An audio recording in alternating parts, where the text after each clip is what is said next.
The Facebook notification popped up on my phone while I was reviewing quarterly reports in my corner office. I almost ignored it, but something about the preview text made me pause. Finally blocking my toxic sister. Family is better without her drama. I clicked on the notification and read Emma's full post. Below her declaration, she'd written 3 paragraphs about how some people never grow up, never take responsibility, and how cutting toxic family members out of your life is an act of self-care. The post had already received 43 likes and 17 supportive comments from mutual friends and family members. People praising her for setting boundaries and choosing her peace. I sat back in my leather chair and looked out at the city skyline. 26 years old, and my sister still saw me as the family disappointment who never amounted to anything. She had no idea that the woman she was publicly calling toxic was actually the CEO of Meridian Tech Solutions, the same company that had just offered her the marketing director position she'd been dreaming about for 2 years. I didn't respond to the post. I didn't argue or defend myself. Instead, I picked up my phone and made one call. "Hello, Jennifer. It's Alexandra. I need you to rescind the job offer we extended to Emma Torres yesterday. 3 years ago, I founded Meridian Tech Solutions with $50,000 I'd saved from freelance web development work. What started as a one-person operation had grown into a full-service digital marketing agency with 37 employees and annual revenue approaching $8 million. My family knew none of this. To them, I was still the college dropout who'd given up on her education to play around with computers. They assumed I was barely scraping by as a freelance web designer, living paycheck to paycheck in my small downtown apartment.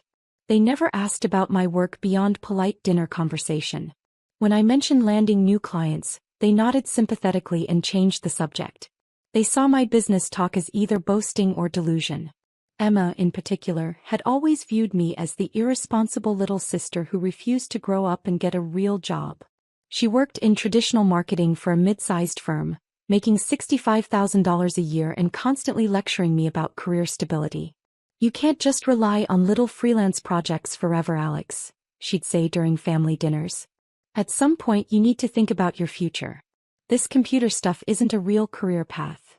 I'd smile and nod, not mentioning that my little freelance projects were generating more revenue than her entire department. The irony was that Emma was actually quite talented at marketing.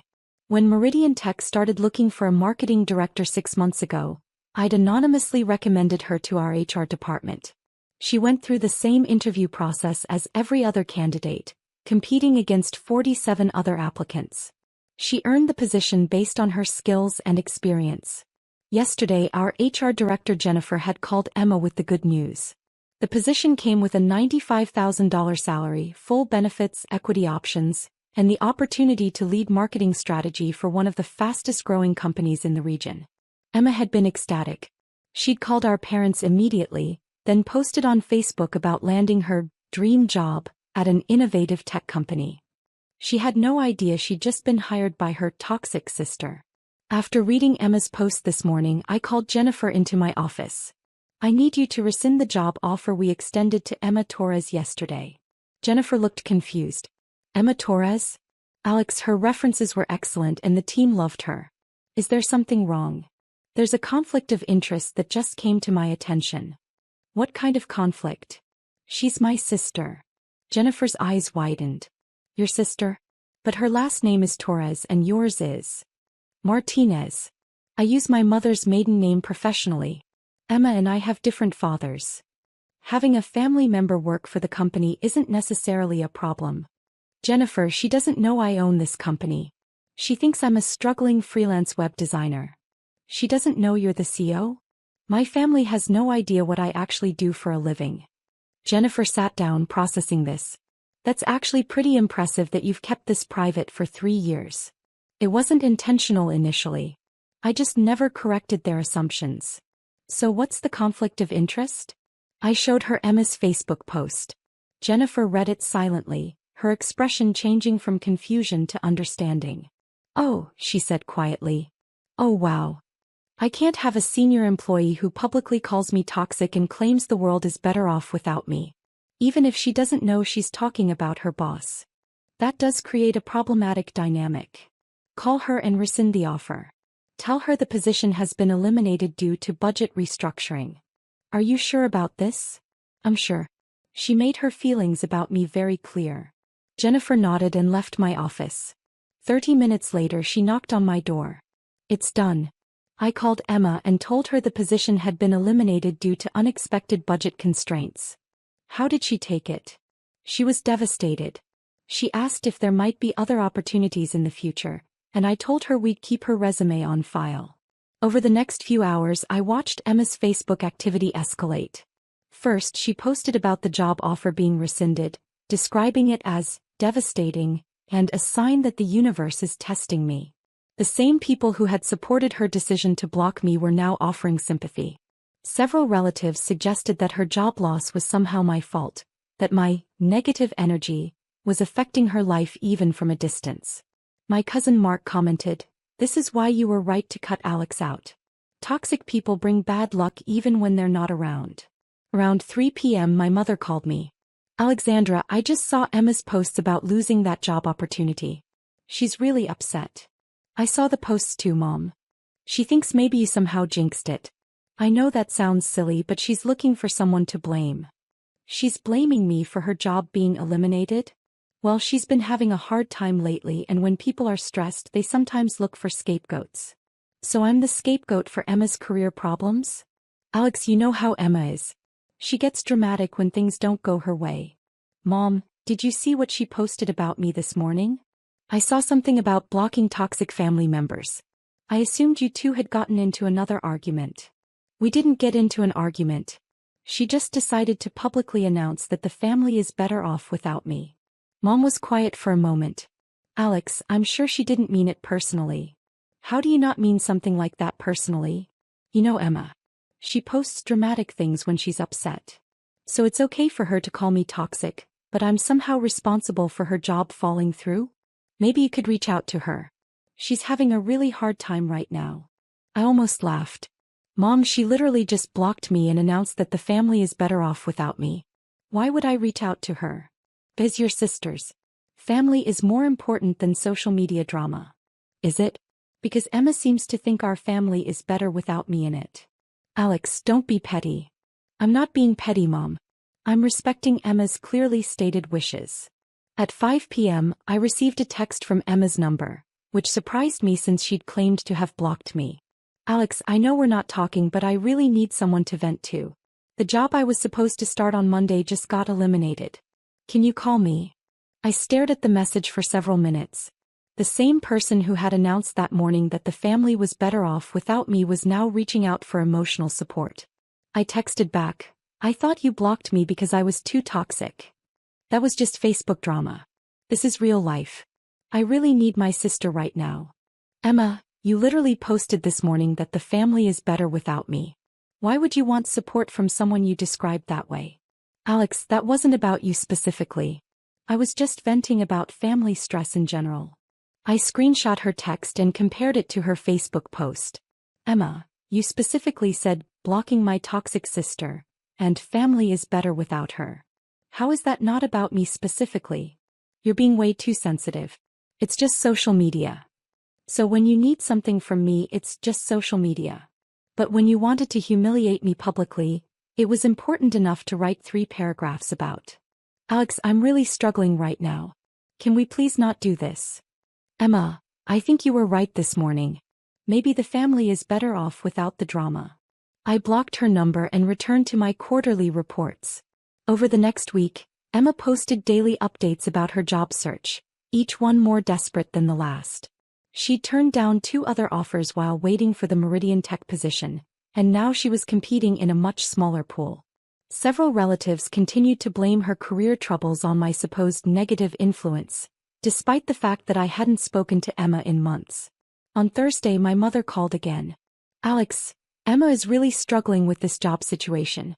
She's wondering if maybe you could ask around in your computer network to see if anyone needs marketing help." I almost laughed out loud. "My computer network?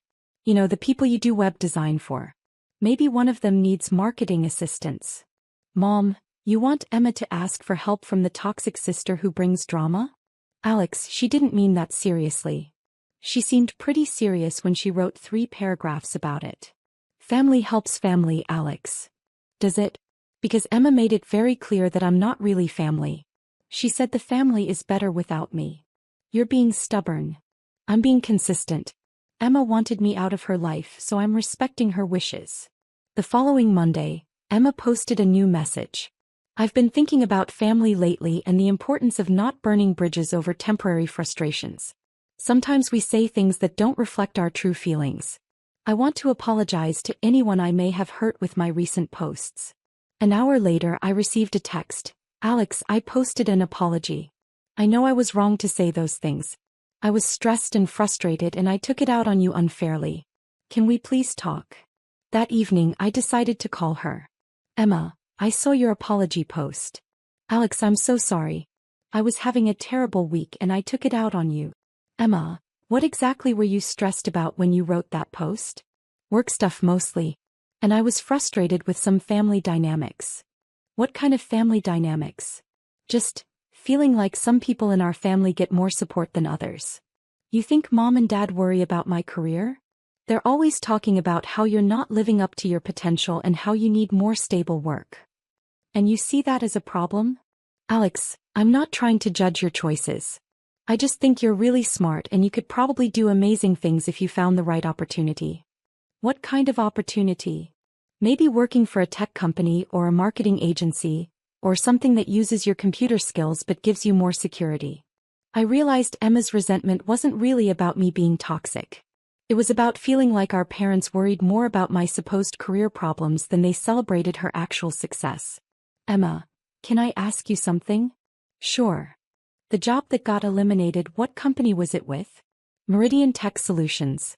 They're this amazing digital marketing company that's growing really fast. The CEO is supposed to be this brilliant young entrepreneur who built the company from nothing. Sounds impressive. It really was. The salary was great, the benefits were amazing, and it would have been a huge step forward in my career. I took a deep breath. Emma, I need to tell you something about that job. What do you mean? Meridian Tech Solutions is my company. The silence lasted nearly 30 seconds. What? She finally whispered. I'm the CEO of Meridian Tech Solutions. I founded the company 3 years ago.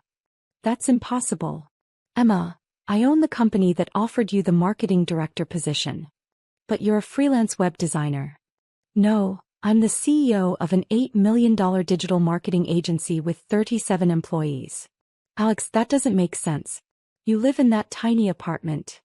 I choose to live modestly because I prefer to reinvest profits back into the business. You're serious. Completely serious. So when I applied for the job, you were applying to work for your toxic sister. Another long silence.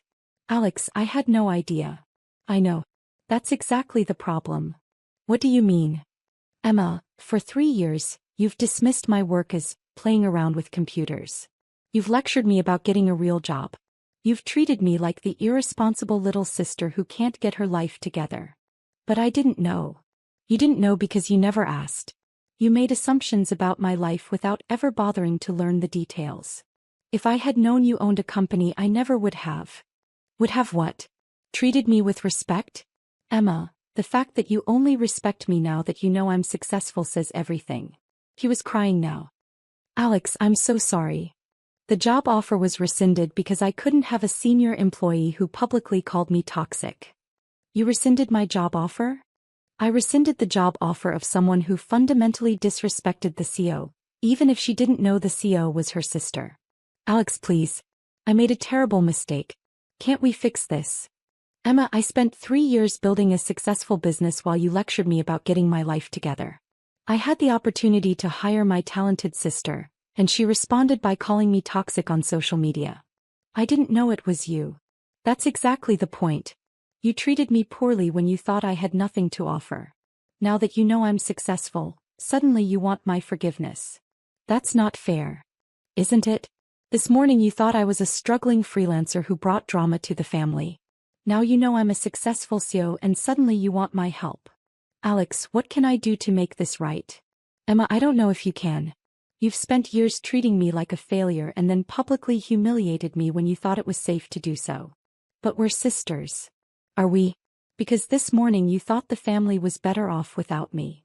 I was wrong. I was completely wrong. Yes, you were. But being wrong and getting caught aren't the same as learning from your mistakes. What do you mean? I mean that you're sorry now because you found out I can help your career. But if I was actually the struggling freelancer you thought I was, would you be apologizing? She didn't answer immediately. Emma. I don't know. I'd like to think I would have apologized anyway. But you don't know for sure. No, I don't know for sure. That's the problem, Emma. Your respect for me is conditional on my usefulness to you. We talked for another hour about our family dynamics and the possibility of rebuilding our relationship. Emma's resentment had been building for years, based on her perception that our parents worried more about my career than they appreciated her success. Her Facebook post had been the culmination of years of frustration, but it had also revealed how she viewed me when she thought I was vulnerable. Alex, she said as our conversation wound down, is there any way I could still be considered for the marketing director position? Emma, I can't hire someone who called me toxic regardless of whether they knew I was the CEO. Even if I apologize publicly and privately? It's not about apologies. It's about judgment. You made a decision to publicly humiliate someone you thought couldn't affect your career. That shows poor judgment that I can't ignore in a senior employee. So there's no way to fix this? There might be, but it would take time and consistent changes in how you approach relationships with people you think have less power than you. What kind of changes? Emma, you need to think about why you felt comfortable publicly calling me toxic when you thought I was struggling, but you're begging for forgiveness now that you know I'm successful. I understand. Do you? Because I'm not sure you really grasp how this looks from my perspective. Help me understand. Emma, imagine if I had posted that you were toxic and the family was better off without you. Then imagine that later you found out I was in a position to help or hurt your career. How would you feel? I'd feel betrayed. Exactly. You'd wonder if I had been planning to hurt you all along. But you weren't planning to hurt me, were you? No, Emma. I recommended you for the position anonymously. I wanted you to succeed. Then why did you rescind the offer? Because after your post, I realized I couldn't have someone working for my company who had such fundamental disrespect for me. Alex, I respect you. I just didn't understand your career. Emma, respect isn't conditional on understanding someone's career. Respect is about treating people with basic human dignity regardless of their circumstances. You're right. Am I? Because if I had actually been the struggling freelancer you thought I was, would your post have been acceptable? No, it wouldn't have been acceptable regardless. Then why did you post it? Because I was frustrated and stressed and I took it out on someone I thought couldn't fight back. Her honesty was surprising. Emma, that's exactly the problem.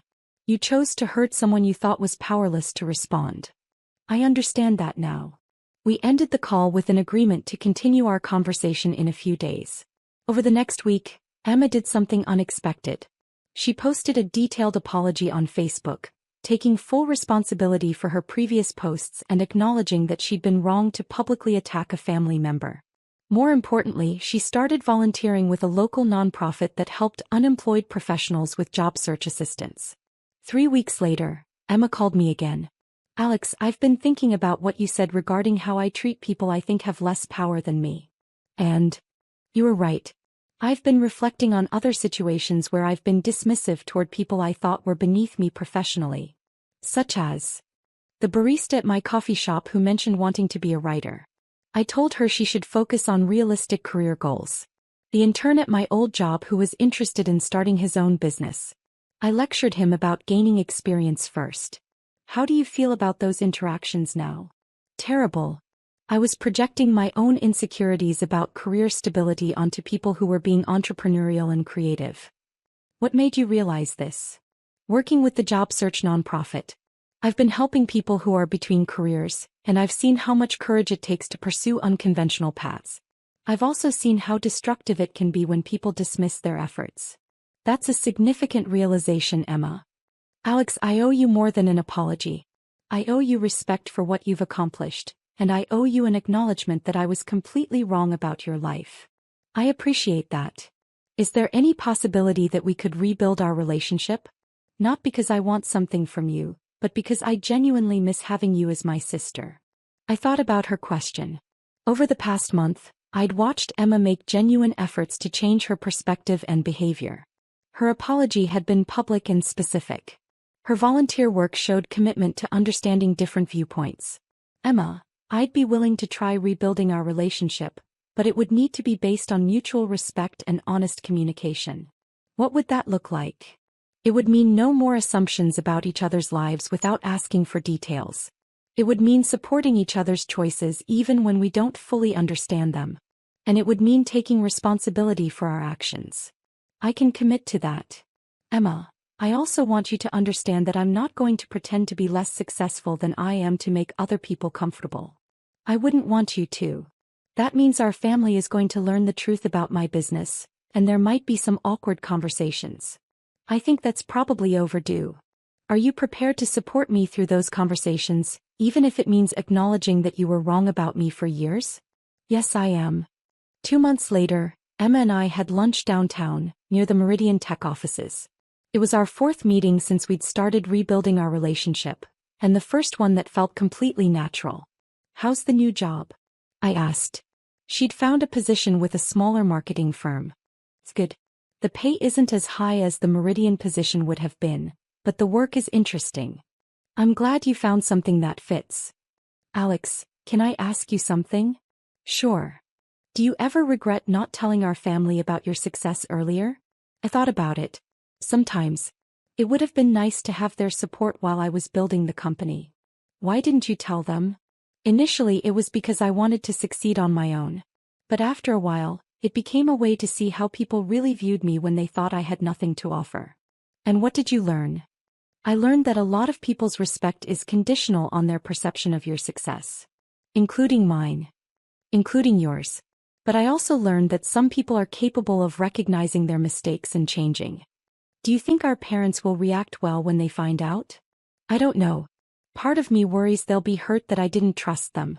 Part of me worries they'll suddenly start treating me differently because they know I'm successful. When are you planning to tell them? Soon.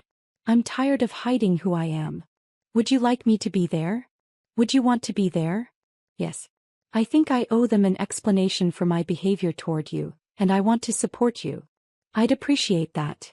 The following Sunday, Emma and I drove to our parents' house for what we told them would be an important family conversation. Girls, you've been so mysterious, Dad said as we sat down. What's the big news? I looked at Emma, who nodded encouragingly. Mom, Dad, I need to tell you something about my work that I should have shared a long time ago. I spent the next 20 minutes explaining Meridian Tech Solutions, our growth, our client base, and my role as CEO.